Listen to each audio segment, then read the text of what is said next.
Mihir Desai is Vice President of People's Union for Civil Liberties, the organization of which K.G. Karnabiran was National President for 15 years, from 1995 till his death in 2010. A senior advocate, Mihir Desai has been practicing criminal matters in Bombay High Court, Mumbai, and the Supreme Court of India. He is a human rights lawyer who has taken up cases of mass communal violence and caste violence, state violence, free speech, and the rights of journalists and political dissenters. He has closely been involved in fact-finding missions and citizens' tribunals on questions of human rights in India. Desai is co-founder of the Indian People's Tribunal and the Human Rights Law Network, and is a former director of the India Centre for Human Rights and Law. He was a co-founder of the human rights magazine Combat Law and has represented survivors of the 2002 Gujarat massacre. He currently represents the accused in the ongoing Bhima Koregaon cases, among others. I'm extremely thankful to Kalpana as well as Vasant for giving me this opportunity of speaking in the memory of somebody who one always considered to be the doyen of the human rights movement in India, not just as a lawyer, but also as an activist. I did not have the opportunity of working with him on a legal brief, but I've had many opportunities of reading his various works, various articles, reports. I've had the opportunity of participating with him in various meetings, various fact-finding tribunals. In fact, Mr.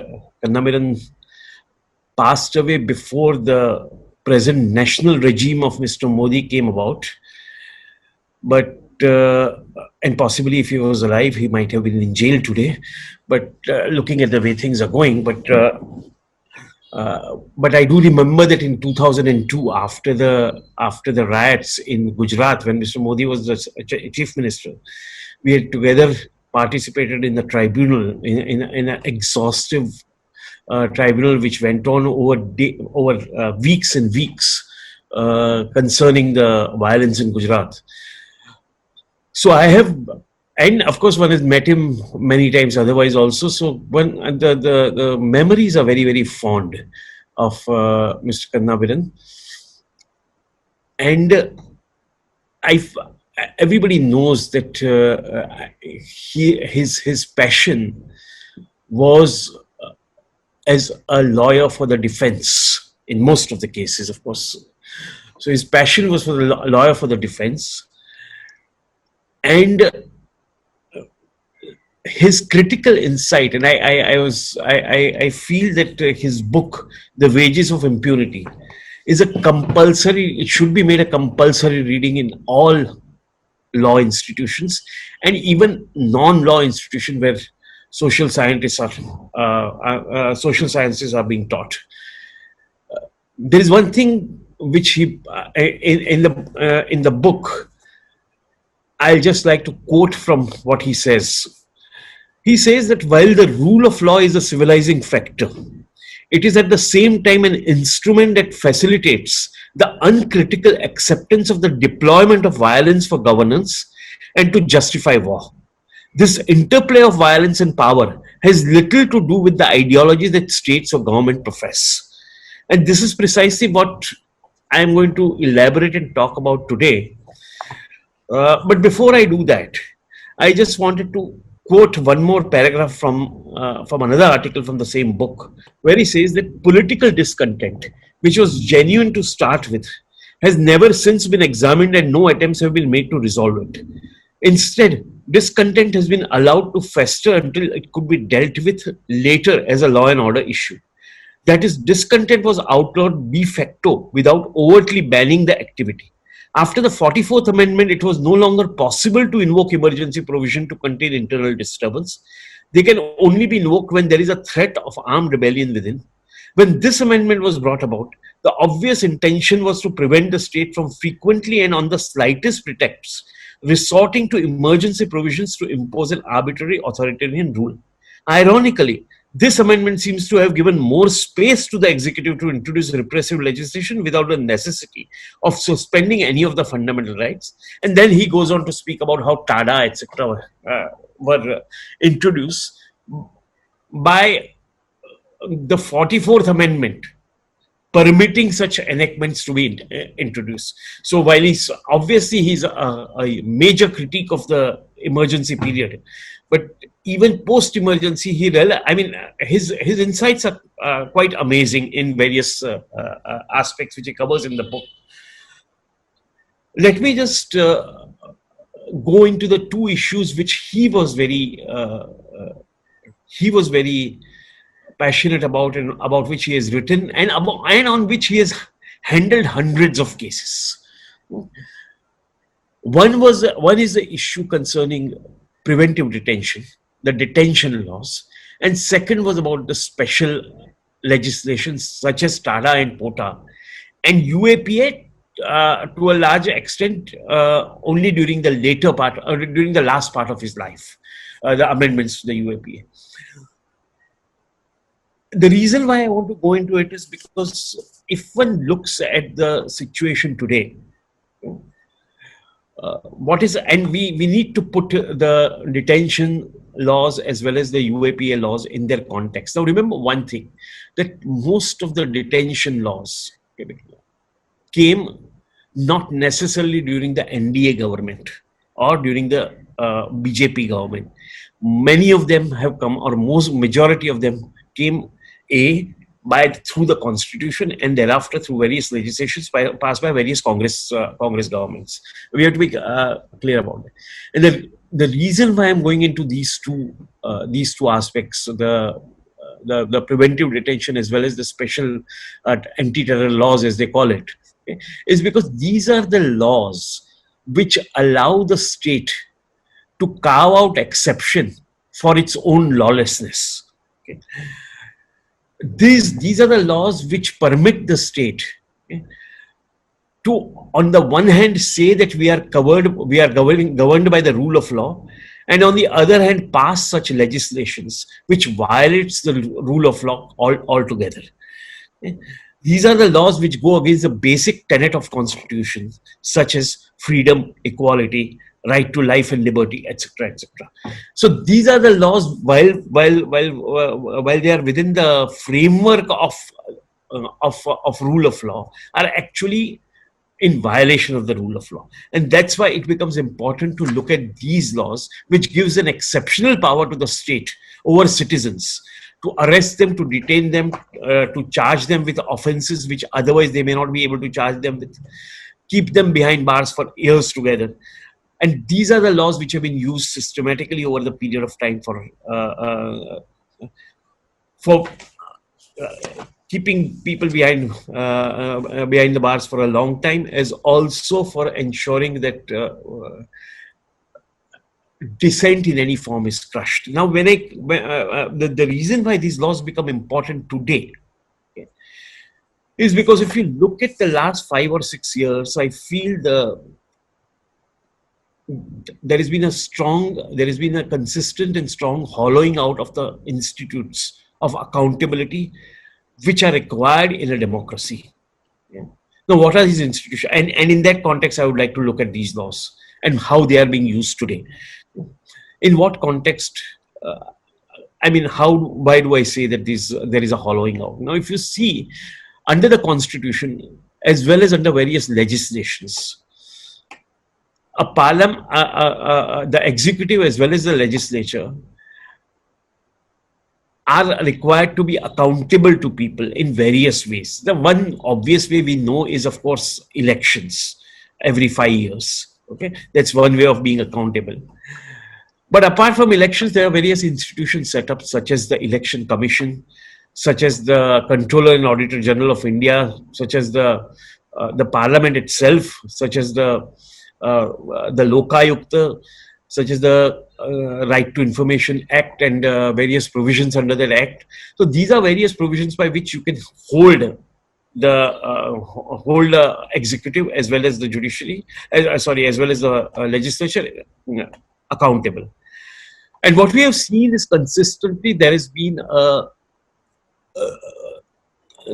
erosion of these institutions, and one can go on giving examples of how this erosion has happened. But just to give one or two examples, if you look at the election commission, okay, you had 5 orders in the last election, okay, where out of the 3 election commissioners, one election commission says that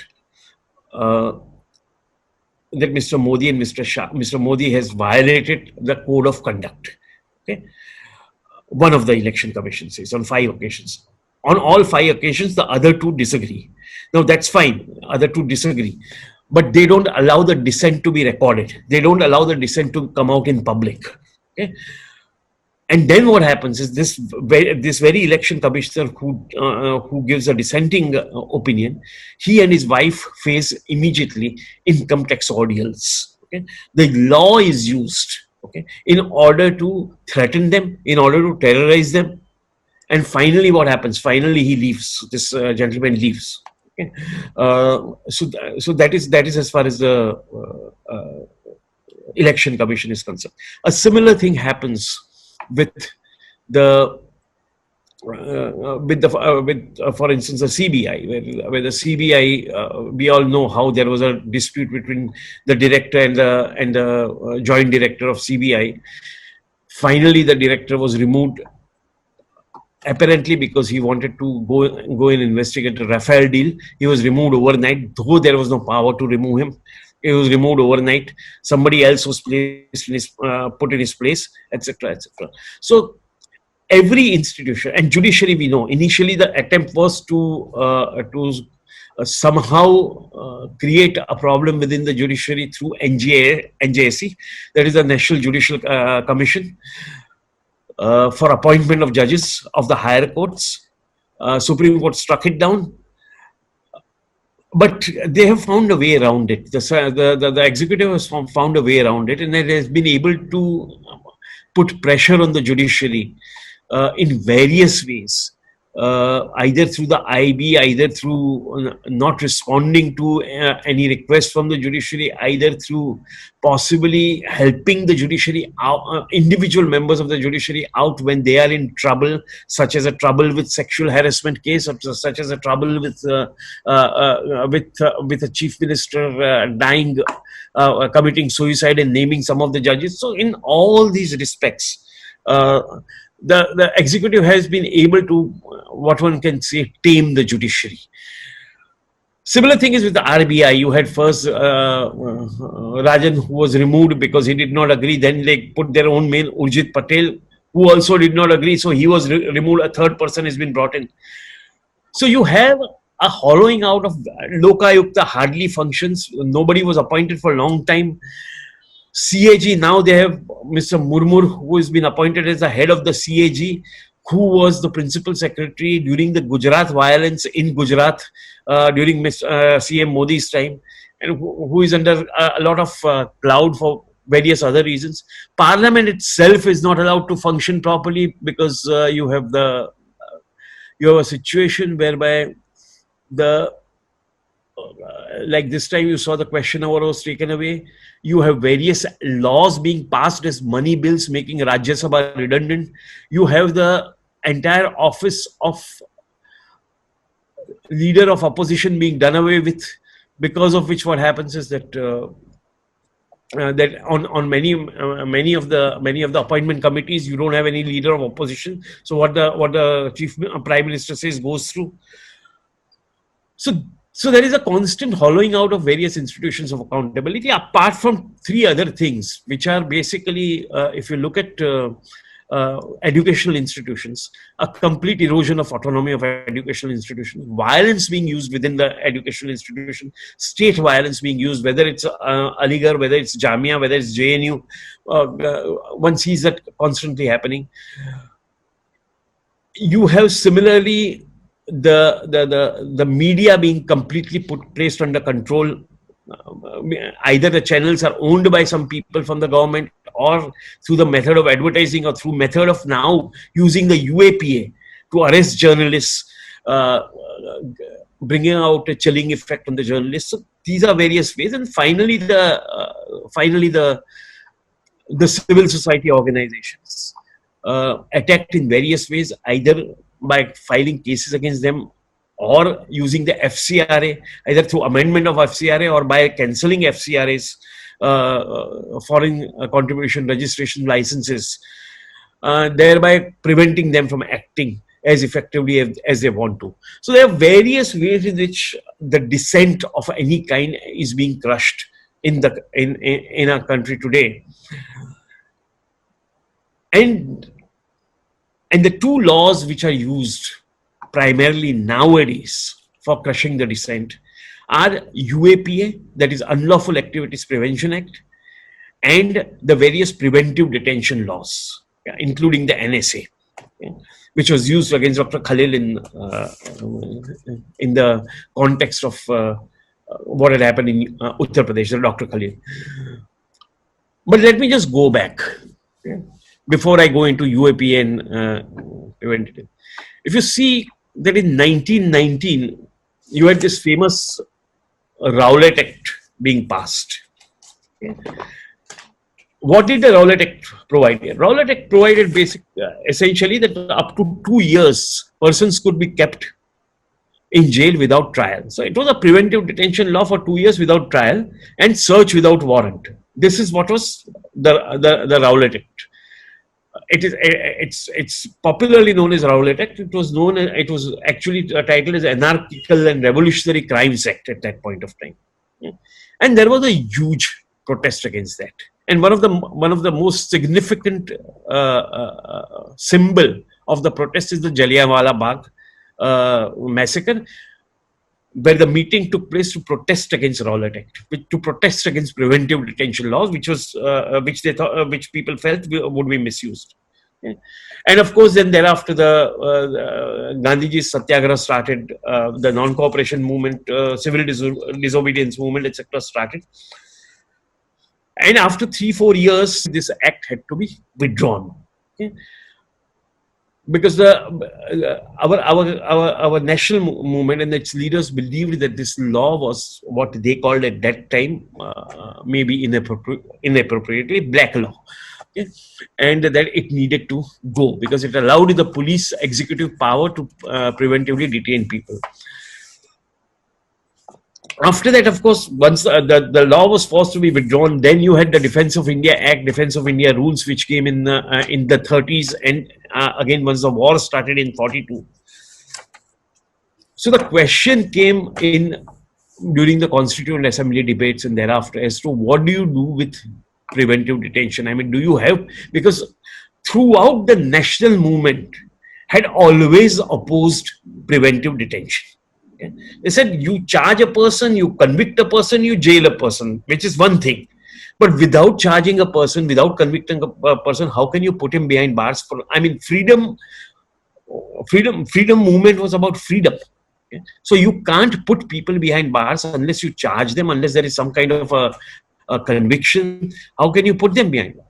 So this was a major debate during the Constituent Assembly, that can we have preventive detention or not? Finally, for whatever reasons, okay, it was agreed, and I think it was wrongly agreed, to have preventive detention law as part of the Constitution. I mean, the Constitution Article 22 permits preventive detention, but in limited circumstances. Like it says that a preventive detention can only be done for maximum of 3 months, and more than that, only if Parliament allows through a law, only after referring to a review committee. So limited preventive detention for 3 months, and more than that, only if a review committee actually goes through the grounds of detention and finds it justifiable. Detention committee being this review committee being headed by somebody who is capable of being qualified to be a high court judge, etc., etc. And only after that it can be, and more than that, only if the Parliament by law prescribes. This is the Constitution. 26 January is the Constitution. Immediately after the Constitution is formulated, you have a first preventive detention law. Now, this first preventive detention law had a sunset clause. Okay. Namely, it will be there for 1 year, 2 years, and at the end of 2 years, it will be reviewed and seen whether it should be continued or it should be removed. Okay. This went on till 67. Okay. Every 2 years, the law was renewed, and it went on till 67. 67, the Congress government lost about 6 state assemblies, and felt that one of the reasons why we needed to we lost is because this preventive detention is being misused. So they allowed it to lapse. But then in another year's time, 2 years' time, MISA came. Okay. Now MISA was again it was a preventive detention law, Maintenance of Internal Security Act, and MISA again was misused, and MISA became a symbol of government lawlessness in during the emergency. So MISA was repealed after the emergency, and in 1980, the National Security Act came, which is now the present act which deals with preventive detention, allowing preventive detention up to 1 year. Okay. This, unlike the earlier, unlike what happened in 50s and 60s, was not a law meant for a year, 2 years, 3 years. The oppressive law, that is Preventive Detention Act, which initially was supposedly temporary, okay, now acquired a permanence, okay, in 1980 by NSA being a permanent law for preventive detention. It is no more subject to parliamentary scrutiny every year, 2 years, something like that. It's become a part of permanent. It's a permanent fixture of our laws. Now, a similar thing has happened with UAP, and that's why I just wanted to go into this. The other exceptional law. Okay. One is, of course, the preventive detention law, which is an exceptional law, and the other exceptional law are the terrorist laws. Now, before 84, 85, before 1985, you did not have any anti-terror laws in India, so to speak. If anybody committed an act of terrorism, he could be tried. If somebody died, you can be tried for murder, you can be tried for rioting, you can be tried for attempt to murder, you can be tried for dacoity, you can be tried for whatever you want. In 1985, soon after the violence against the Sikhs in 1984, the TADA was brought in. Terrorists. First in 1984, before 1985, actually there was another act brought in, okay, which was basically a precursor to TADA for 1 year. It was a Terrorist Affected Areas Act, which delineated certain areas which could be delineated as terrorist affected, and special laws be applied there. It was replaced by TADA in 1985. And TADA for the first time. Now, what did TADA do which the other laws did not permit? Okay. Apart from defining what is a terrorist activity, etc., etc., it did 3-4 things. And I think that's why it's important to understand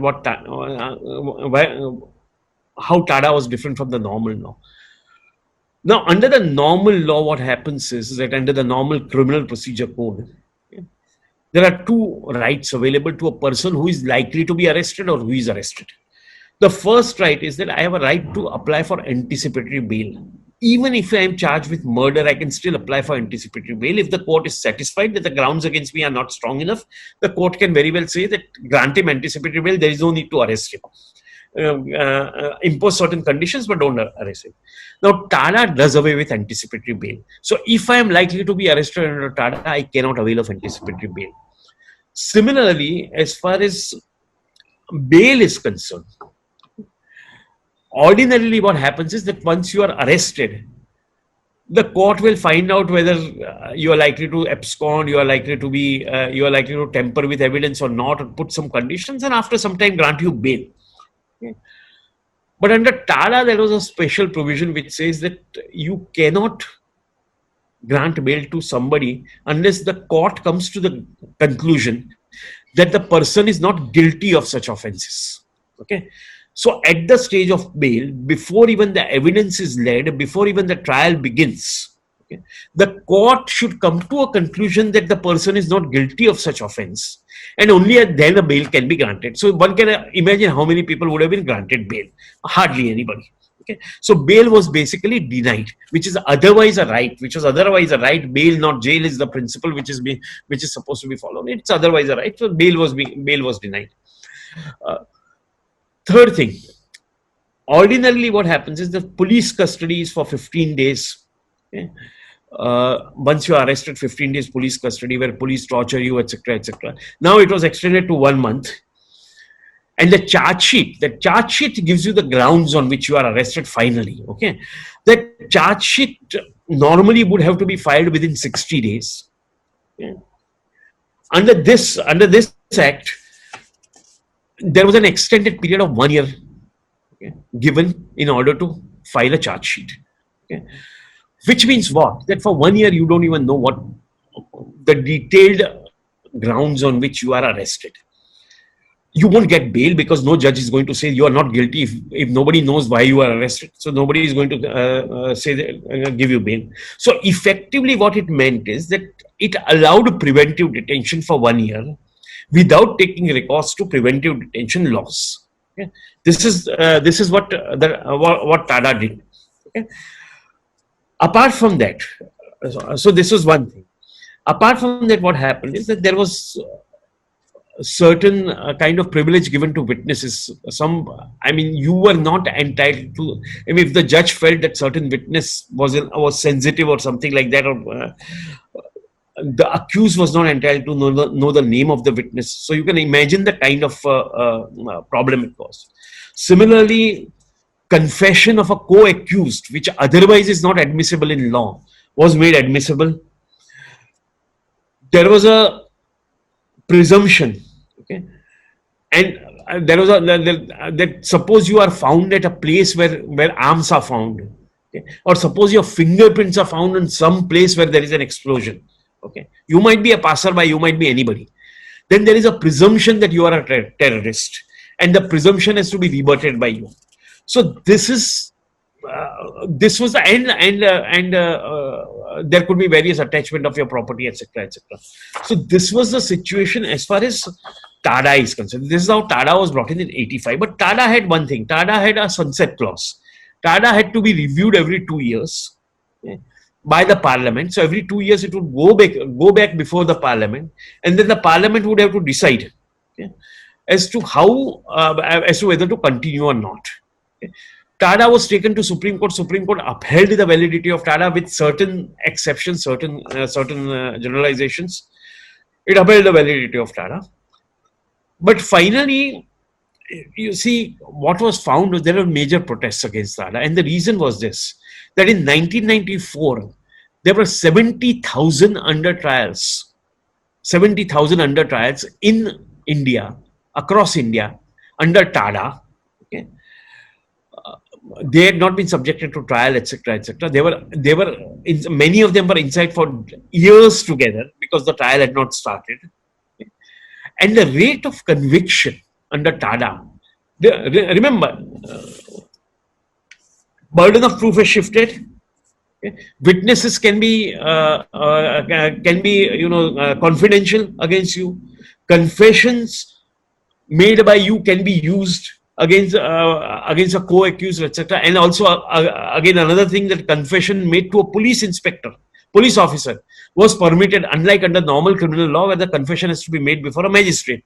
So despite all these flexibilities and relaxations in the criminal law, okay, the conviction rate under TADA in 1994 was 1%. Okay? 1%. Okay? Compared to the overall conviction in normal crimes being 44% at that point of time. Okay? So you had 1% conviction rate in TADA. You had massive misuse of TADA.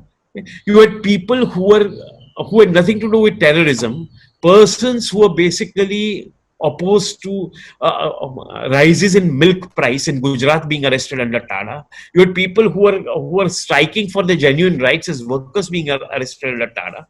So TADA was, and it had become a big problem. So finally in 1995, the central government allowed TADA to lapse. Okay? So TADA lapses in 1995.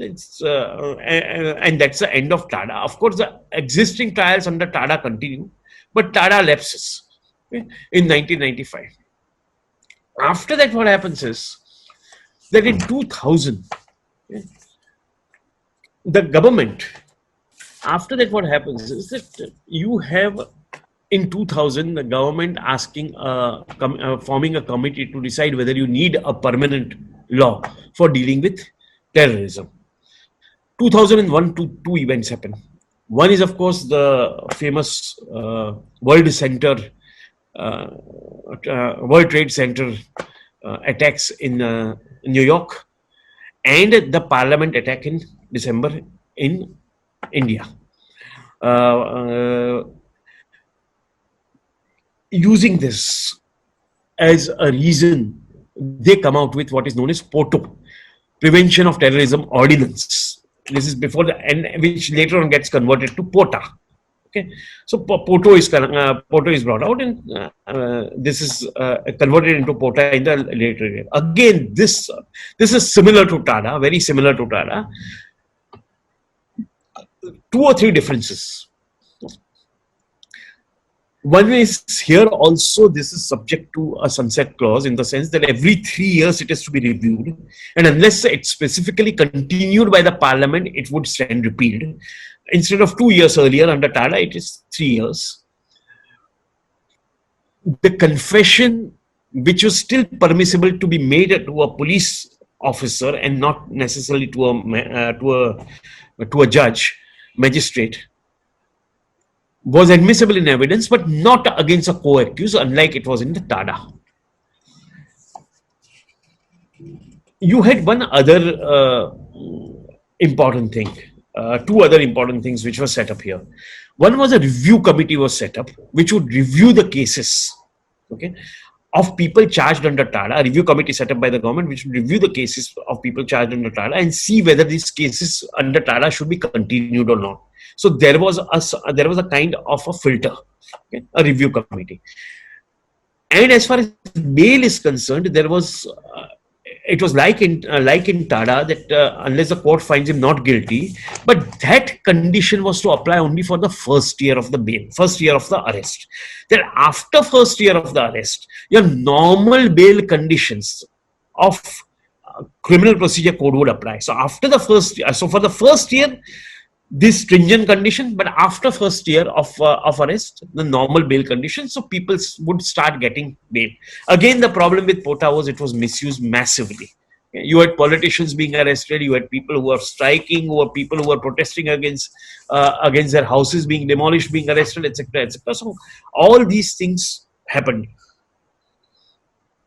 And even before that, what had happened was that POTA was opposed even when it was brought in as an act by the opposition parties.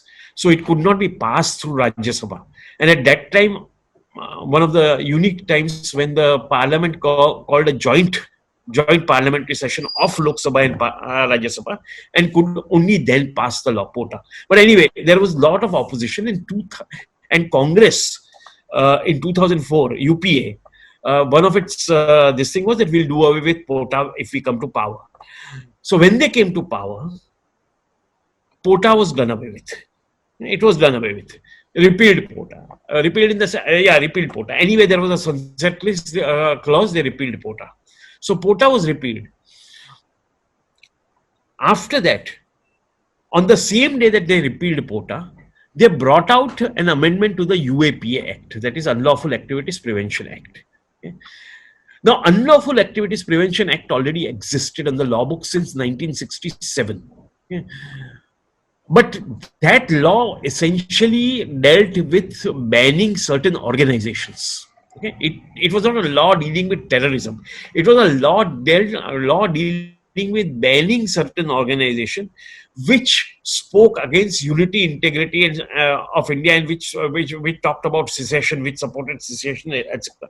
So ban certain organization, and then if you are part of those organizations, then you could be punished, etc., etc. So that was what UAPA law was. 2004, the amendment which was brought about, and then there was subsequent amendment in 2008, 2013, and then now 2019. Okay. The Basically, it incorporated the provisions concerning terrorism from POTA into UAPA.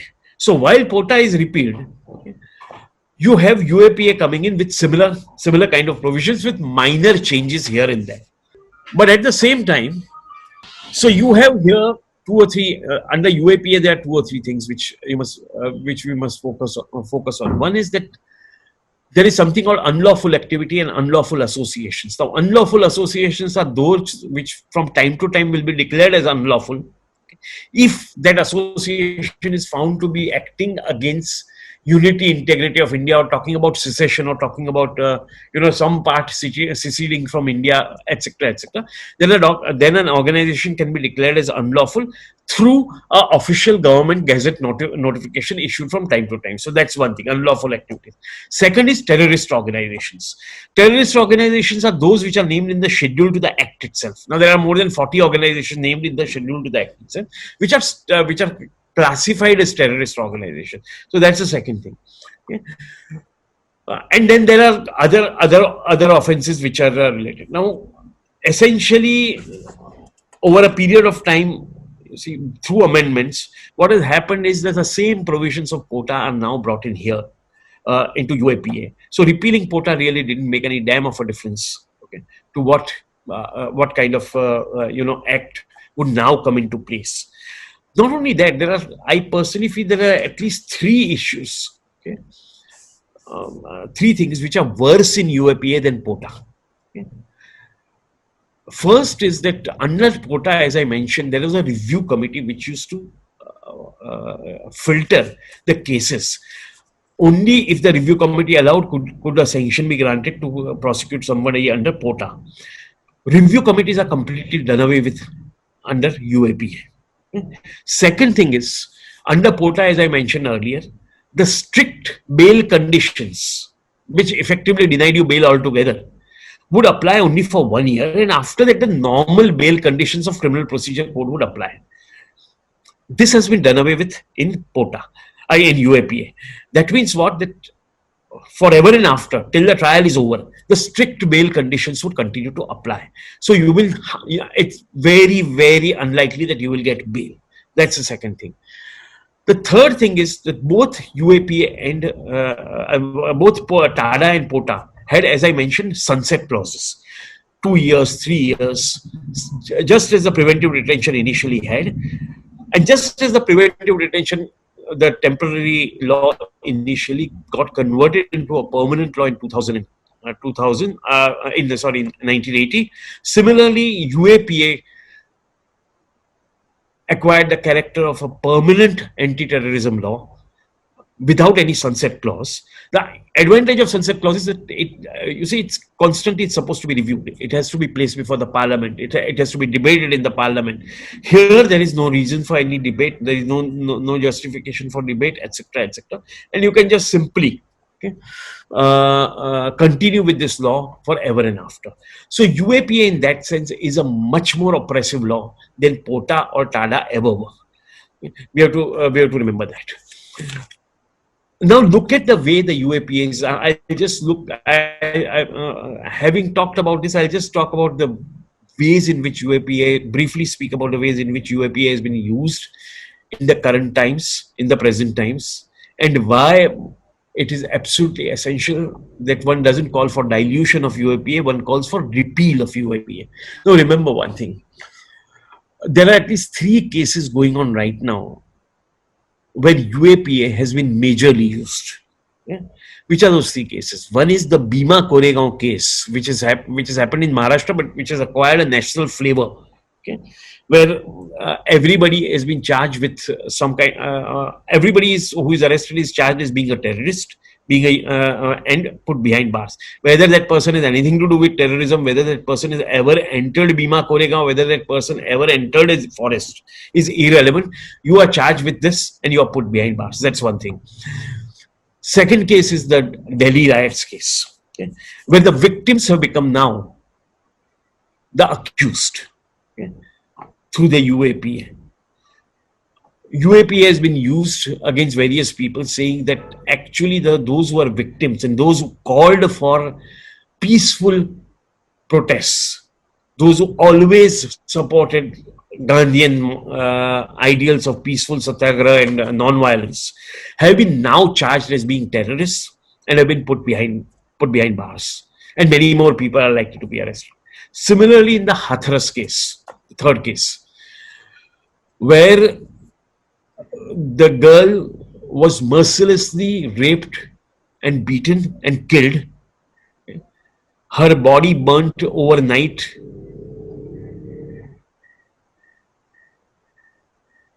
by a total collaboration between the police and the upper class men.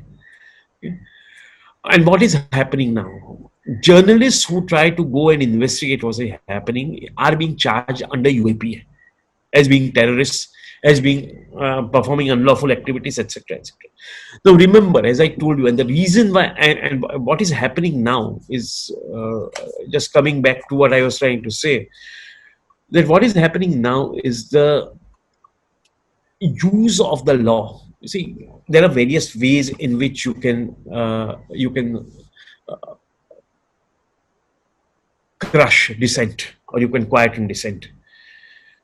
As I said, one of the ways, when I began, I said one of the ways is by hollowing out various institutions. That is one way in which you, curb dissent.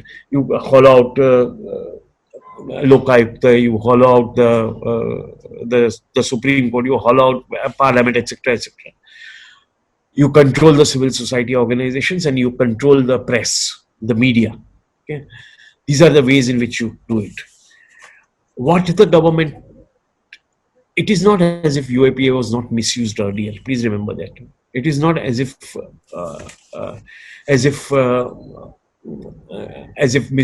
TADA or preventive detention law was not misused earlier. It was misused massively.